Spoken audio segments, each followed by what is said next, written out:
My wife said she was already satisfied at work, so I exposed her office affair, took back my power, and let the truth end our marriage forever calmly. 3 weeks. That is how long my wife had been treating me like a stranger in my own house. 3 weeks of cold shoulders, one-word answers, and her practically living on that damn phone. Every attempt at conversation met with sighs, every touch avoided like I had some contagious disease. But I'm not the type to give up on my marriage without a fight. So there I was, standing in our kitchen on a quiet evening, watching her mindlessly scroll through her phone while pretending to clean dishes. The same dishes that had been cleaned for the past 20 minutes. I walked up behind her, placing my hands gently on her waist. For a moment, I thought maybe this could be it, the moment we reconnected. I leaned in close, feeling the warmth of her body against mine, and whispered softly in her ear, "Hey, beautiful, how about we head upstairs and spend some real time together?" She froze, not the good kind of freeze, the kind that makes your blood run cold. Without even turning around, she grabbed my hands and removed them from her waist like they were contaminated. "Why bother?" she said, her voice dripping with a coldness I had never heard before. "I am already satisfied at work." The words hit me like a physical punch to the gut. I stepped back, staring at the back of her head, waiting for her to turn around and tell me she was joking, waiting for some sign that my wife, the woman I had shared 5 years of marriage with, had not just implied what I thought she had, but she did not turn around. She just kept washing that same plate over and over like nothing had happened. "What did you just say?" I asked, my voice steady despite the storm brewing inside my chest. Now she turned, and the look in her eyes was something I had never seen before. It was not anger or frustration, it was indifference. Complete, soul-crushing indifference. "You heard me," she said with a shrug that made my jaw clench. I said what I said. The silence stretched between us like a chasm. I could feel my heart pounding, but my mind was crystal clear. This was not about a bad day or work stress.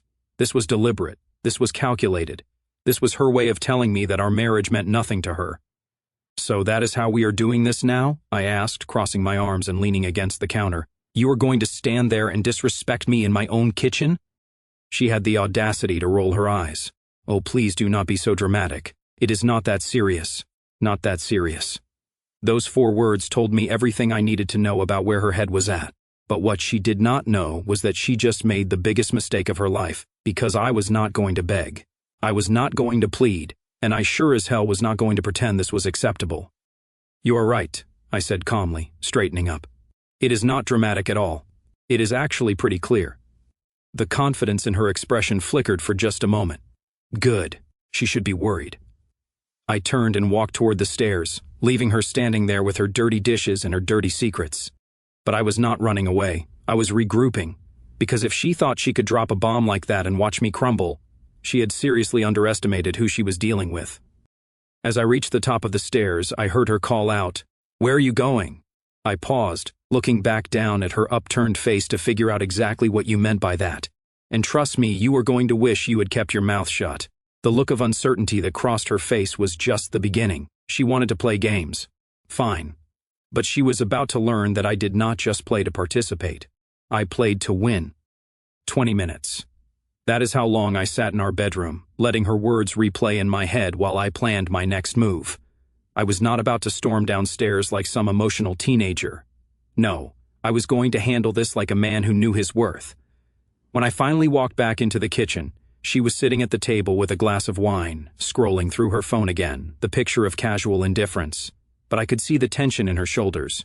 She knew this conversation was not over. "All right," I said, pulling out the chair across from her and sitting down. "Let us talk about your little comment." She did not even look up from her phone. "What about it? Look at me when I am talking to you." The authority in my voice made her glance up, and I could see she was trying to gauge how serious I was. Very serious, as it turned out. "You said you were already satisfied at work," I continued, keeping my tone level. "I want to know exactly what that means." She took a sip of wine and gave me a patronizing smile. "Oh, come on. It was just a joke. You are being way too sensitive about this." "A joke?" I leaned back in my chair. "So, you think disrespecting your husband is comedy material now?" "I was not disrespecting you. I was just..." "You were just what? Testing me? Seeing how much garbage I would swallow before I finally had enough?" Her mask was starting to slip. The fake innocence was giving way to something uglier. "You are making this into something it is not, am I?" I stood up and walked to the kitchen counter, then turned back to face her, because from where I am standing it sounds like you are telling me you are getting what you need from someone else. The silence that followed was deafening. She opened her mouth, then closed it, then opened it again like a fish gasping for air. Finally, she found her voice. Fine, you want the truth? Yes. There is someone at work who actually pays attention to me, someone who listens when I talk and does not just grunt from behind a newspaper. There it was. The confirmation I did not want but absolutely needed. So, you are cheating on me? I said matter-of-factly. It is not cheating if you have been emotionally absent for months, she shot back, her voice rising. He understands me in ways you never have. I had to give her credit. She was committed to making this my fault, but I was not buying what she was selling. Emotionally absent, I repeated slowly. That is interesting because I seem to remember trying to plan date nights that you canceled. I remember trying to have conversations that you shut down. I remember trying to be intimate with my wife who apparently decided to find that intimacy elsewhere. She slammed her wine glass on the table. You do not know what you are talking about. Do not I. I walked back to the table and leaned on it with both hands, looking directly into her eyes. Let me guess. He is understanding. He is sensitive. He really gets you. And somehow that justifies betraying the man who has been faithful to you for 5 years. Her face was flushed. Now, whether from anger or embarrassment, I could not tell. But she was not done digging her hole deeper. Maybe if you had been half the man he is, we would not be having this conversation. That was the moment I realized this marriage was truly over. Not because of the cheating, people make mistakes, but because she was sitting there looking me in the eye and trying to convince me that her betrayal was my failure. I straightened up and smiled. Not a happy smile, the kind of smile that comes right before someone's world gets turned upside down. You know what? You are absolutely right, I said calmly. If I had been half the man he is, I would have seen this coming a lot sooner. The confidence in her expression wavered. She had expected a fight, expected me to argue or beg or try to win her back. She had not expected agreement. I am glad you told me the truth, I continued, because now I know exactly where we stand. And more importantly, I know exactly what I need to do about it. What is that supposed to mean? I headed toward the stairs again, but this time my step was lighter. It means your boyfriend at work is about to get a lot more of your time, because mine just became very, very valuable. The next morning, she left for work like nothing had happened, kissed my cheek at the door, said, "Have a good day." The whole performance. But I was not performing anymore. I was investigating. See, what she did not know was that I had already had suspicions for weeks. The late nights, the secret phone calls, the sudden interest in dressing up for work. I just had not wanted to believe my gut instincts. But now that she had confirmed it, I could stop being a trusting husband and start being a strategic one. I started with her laptop. She had gotten sloppy, probably thinking I was too naive to check. The browser history told a fascinating story. Searches for restaurants I had never been to, movie times for films we had never seen together, and most damning of all, travel sites looking at weekend getaways. But the real goldmine was her email. She had forgotten to log out of her personal account. And there it was, months of correspondence with someone named Chris from her marketing department. The early emails were innocent enough, but they quickly escalated into something that made my stomach turn. Cannot wait to hold you again. These stolen moments are not enough. Wish we did not have to hide this. The usual garbage that cheaters tell themselves to justify their actions. I took screenshots of everything, not because I was planning some dramatic confrontation. I am not that guy. But because when this inevitably ended up in divorce court, I wanted to make sure the truth was crystal clear. The most interesting discovery came in an email from just 2 days ago. Chris was getting impatient, pushing her to leave me. "You said you were going to tell him soon," he had written. "I am tired of being the other man." So that is what last night was about. She was not just being cruel. She was testing the waters, seeing if she could push me into filing for divorce so she could play the victim. When she came home that evening, I was sitting in the living room reading a book, normal as could be. "How was your day?" she asked, setting down her purse. "Productive," I replied without looking up. "Very productive. How was yours? Spend any quality time with Chris?" Her face went white. I finally looked up from my book, enjoying the deer in headlights expression. "I do not know what you are talking about," she stammered. I set my book down and pulled out my phone, opening one of the screenshot images. "Really? Because according to this email from Tuesday, you two had quite the lunch break. Something about the storage room on the 3rd floor." She lunged for my phone, but I was ready for that. I stood up, keeping it out of reach. "How dare you go through my private emails?" she shouted. "How dare I?" I laughed, and it was not a pleasant sound. "You are cheating on me with some office drone, and I am the one crossing lines." "You had no right." "I had every right. I am your husband. Or at least I was, until you decided to audition for a replacement." She tried a different approach, switching from outrage to tears. "Look, I know how this looks, but it is not what you think. He is just a friend who—" "Stop," I held up my hand. "Just stop. I have read the emails. I know about the restaurants, the hotels, the weekend you told me you were at your sister's, but were actually in that bed and breakfast upstate." Her mouth fell open. She had thought she was so clever, so careful, but she had underestimated me completely. "You have been investigating me," she whispered. "I have been protecting myself," I corrected. "Because unlike you, I actually understand what marriage vows mean." She collapsed onto the couch, the fight going out of her. "It just happened. We did not plan it. Nothing just happens. You made choices. Every text, every lie, every time you looked me in the eye and pretended to love me, those were choices." "I do love you," she said weakly. "No, you do not. You love the security I provide while you play house with someone else.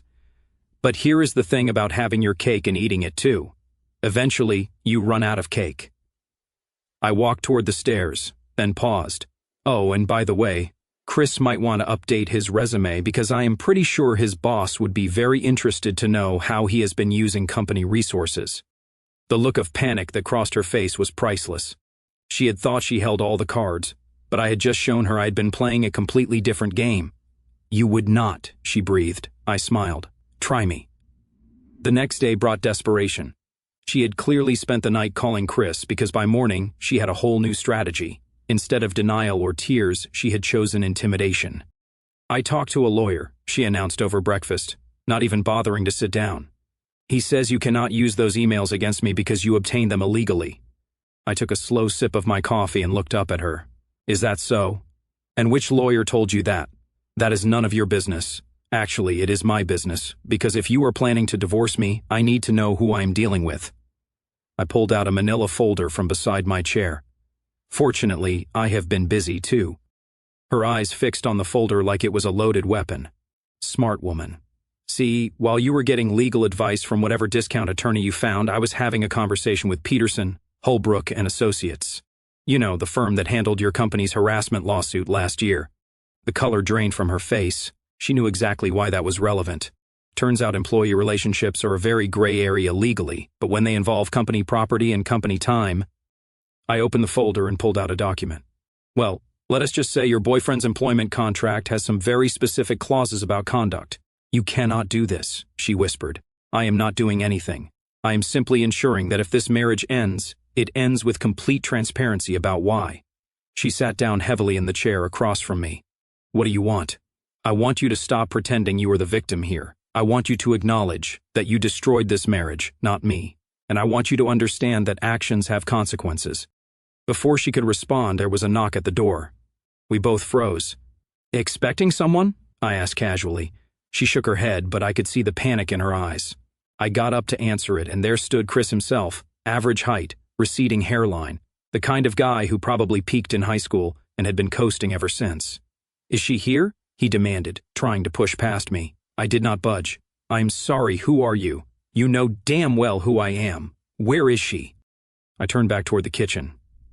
"Honey, there is a gentleman here asking for you. Should I let him in, or should I call the police about the stranger trying to force his way into our home?" She appeared in the doorway looking mortified. "Chris, what are you doing here? We need to talk. This psycho is threatening my job." I laughed. "Psycho? That is rich coming from a man who has been sleeping with another man's wife." Chris stepped closer, puffing out his chest like he was intimidating.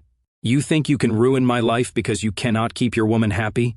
"Chris, do not," she warned, but it was too late. I looked him up and down slowly, then smiled. "Keep my woman happy? Is that what you think you have been doing?" I pulled out my phone and opened one of the email screenshots because according to this message from last Thursday, she told you I was better in bed than you could ever hope to be. The silence was deafening. Chris's face went from red to purple. "That is right," I continued, enjoying myself now. "She has been playing both of us. Telling you what you wanted to hear, telling me what I wanted to hear. The only difference is I actually married her." "You are lying," Chris sputtered. I showed him the phone screen. His eyes went wide as he read his own words back to him, along with her responses where she detailed exactly how unsatisfying their relationship was compared to her marriage. "She told me you were getting divorced," he said weakly. "Did she now? When exactly was I supposed to find out about this divorce?" Chris looked at her, confusion and anger wearing on his face. "You said you were going to leave him." "I was going to," she said quietly. "I just needed more time." "More time for what?" I asked. "To line up your next backup plan?" Chris was starting to understand. "You played me. She played both of us," I corrected. "The difference is, I'm her husband. You are just the guy she was using to avoid dealing with our marriage problems." He turned to leave, then spun back around. "This is not over." "Actually it is," I said calmly. "Because if I see you on my property again, or if you contact my wife in any way, those emails go straight to your human resources department. And I have a feeling your boss will not appreciate knowing that you have been conducting personal business on company time and company storage rooms." After he left, she slumped against the doorframe. "You did not have to humiliate him like that." "Humiliate him? He came to my house and tried to intimidate me over my own wife." "The humiliation was all his doing. Now what?" she asked. I closed the folder and picked up my coffee cup. "Now you get to live with the consequences of your choices, both of you." 3 days passed in relative quiet. She had been walking on eggshells, clearly plotting her next move. I knew it was coming. She was not the type to go down without trying every dirty trick in the book. The attack came through her sister. "What the hell is wrong with you?" Lisa screamed at me over the phone. "She is crying her eyes out, saying you are threatening to destroy her career over some misunderstanding." "Misunderstanding? That was a new one." "Lisa, did she tell you what this misunderstanding was about?" She said, "You found some emails that you misinterpreted and now you are trying to ruin her life." "Misinterpreted." I sat down at my desk, looking at the divorce papers my lawyer had drawn up. "Tell me, what is your interpretation of 'I cannot wait to feel you inside me again'?" The silence on the other end told me everything. Lisa had not heard the whole story. She has been having an affair, Lisa, for months with a coworker. The emails I found were not ambiguous love poems. They were detailed accounts of where and when they were meeting up to have sex. But she said whatever she thought would get you on her side. Just like she has been saying whatever she thought would keep me in line while she played house with someone else. I heard Lisa take a shaky breath. "Are you sure?" "I have screenshots of everything. Hotel receipts, restaurant bills, text messages planning their little getaways. If you want to see them, I will email them to you right now." "No, I believe you. God, I cannot believe she would do this." "Well, she did. And now she is trying to make me the villain for not quietly accepting it." But Lisa was just the beginning. Over the next few days, I received calls from her mother, her best friend, and even her old college roommate. Each one had been fed a different version of the story, each designed to paint me as the unreasonable husband who was overreacting to innocent friendship. I handled each call the same way, calmly, factually, with just enough detail to make it clear that I was not the problem here. By the end of the week, the tide had turned completely. Her own support system was questioning her version of events. That is when she tried her final desperate move. I came home from work to find her sitting at the kitchen table with a pregnancy test. "We need to talk," she said, holding up the little plastic stick. I looked at it, then at her, then back at the test. "Congratulations. When are you going to tell Chris?" Her face went white. "It is yours." "Is it?" I pulled out my phone and opened my calendar app. "Because according to my records, we have not been intimate in over 2 months. But according to your emails, you and Chris have been quite active. You do not know when this happened. Actually, I do, because unlike you, I keep track of important things. The last time we were together was March 15th. If you are pregnant, and that test is accurate, the timing does not work." She stared at me, realizing her bluff had been called. "How can you be so cold about this?" "Cold? You are sitting there trying to pass off another man's child as mine, and I am the one who is cold." She broke down then. Real tears this time. Not the manipulative ones she had been using, but genuine panic and desperation. "I do not know what to do," she sobbed. "Chris will not return my calls. He blocked me after you sent those emails to his boss." Oh, so that had happened. I had not actually sent anything to Chris's boss yet, but apparently Chris thought I had and decided to cut his losses. "Let me guess," I said, sitting down across from her. "His company has a strict policy about workplace relationships, and he chose his career over you." She nodded miserably. "So now you are alone, possibly pregnant with his child. and trying to convince me to play daddy to another man's baby. It might be yours, she whispered. We both know it is not, just like we both know this marriage is over. I slid the divorce papers across the table. She looked at them like they were a death sentence. I have been more than fair, I continued. No alimony demands, equal split of assets, and I have not pursued any of the legal options I could have regarding your workplace affair. All I want is out. She picked up the papers with shaking hands. What if I do not sign? Then we do this the hard way. Public depositions, subpoenaed emails, witness testimony from Chris's co-workers who have seen you two together. Is that really how you want this to play out? She looked at me with something that might have been respect mixed with defeat. When did you become so ruthless? I did not become ruthless. I just stopped being naive. There is a difference. She signed the papers 20 minutes later. 6 months later, I was sitting in my favorite coffee shop when I ran into David, a mutual friend from our old social circle. The smile on his face told me he had news. Man, you dodged a bullet with that whole situation, he said, sliding into the seat across from me. Which situation would that be? I asked, though I had a pretty good idea. Your ex and that guy from her work. The whole thing blew up spectacularly. I raised an eyebrow. Do tell.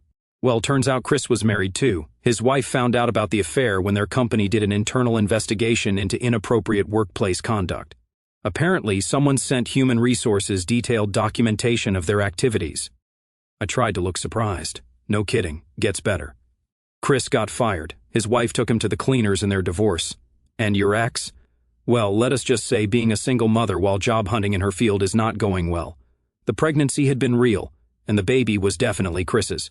DNA tests had confirmed what everyone already knew, but by then Chris was long gone, his reputation in shambles and his career effectively over.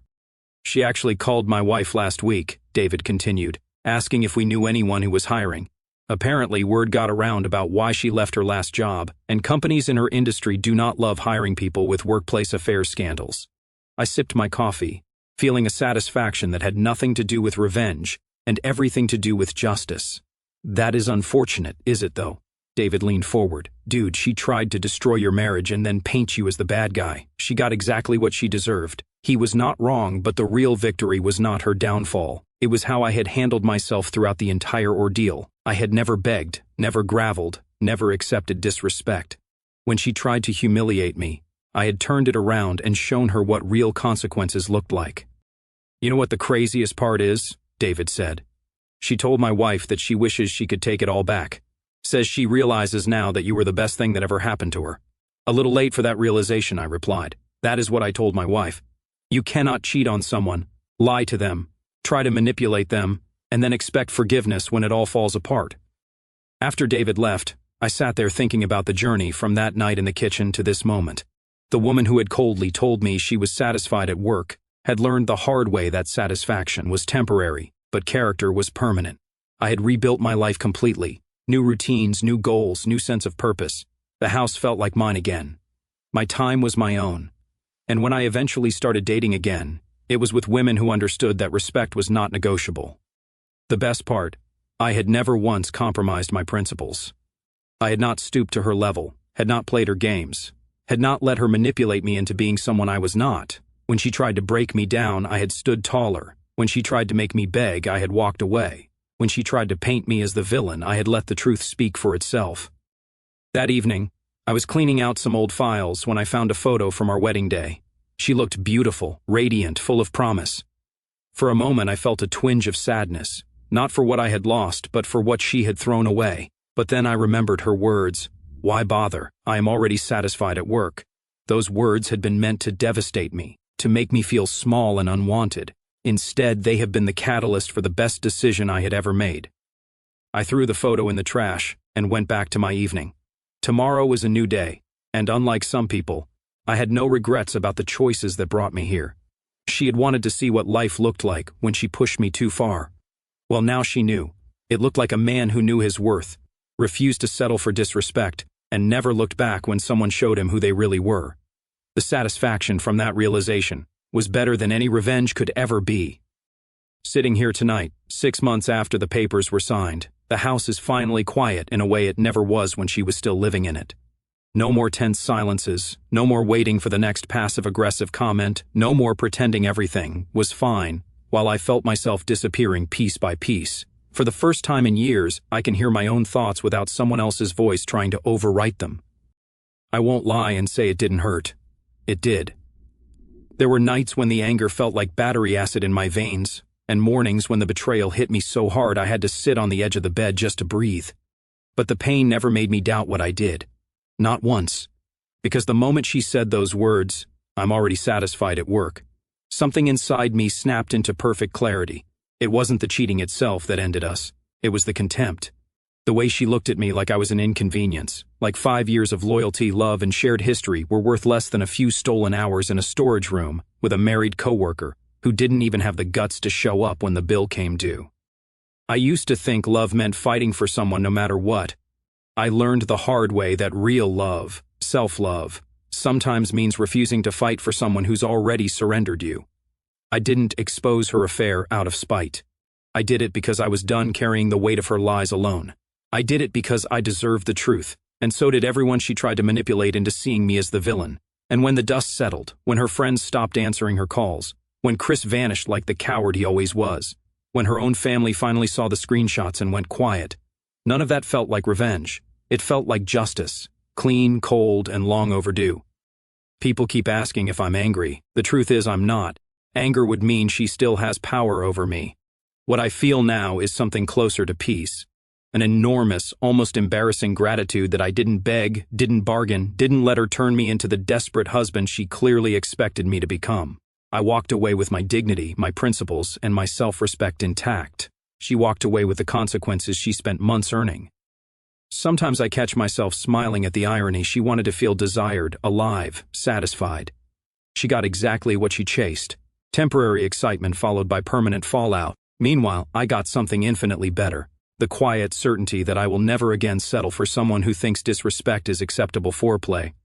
The next woman who shares my life will never have to wonder where she stands, because I already know what I bring to the table and exactly what I will not tolerate. So yeah, I'm good. Better than good. I'm free. And freedom, real freedom, the kind you earn by refusing to be anyone's doormat, tastes sweeter than any reconciliation ever could. She taught me that some bridges aren't worth saving once they're on fire. I just made sure I was the one holding the match, not the one burning on it.